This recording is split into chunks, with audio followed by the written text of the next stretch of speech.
Well, we're at one of the 10 dams that Shane's got on his property that he uses to water his garlic.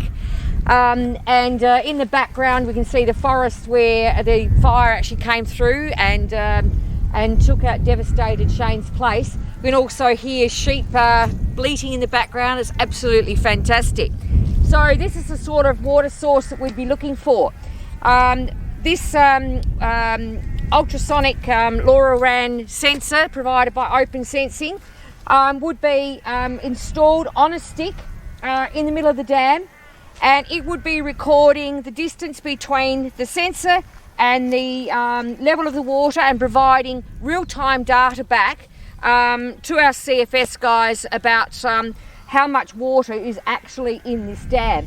And we're lucky on KI since the fires. We've got some fantastic IT infrastructure that's gone in, put in by Beam Internet, and they've actually installed some LoRaWAN gateways. So now we're going to be able to put in place sensors that'll be sending information via the Things network, and then, as we said, back into the hands of our CFS brigades, so that at any point in time they will know how much water is in every water source and what is the quickest way to get there.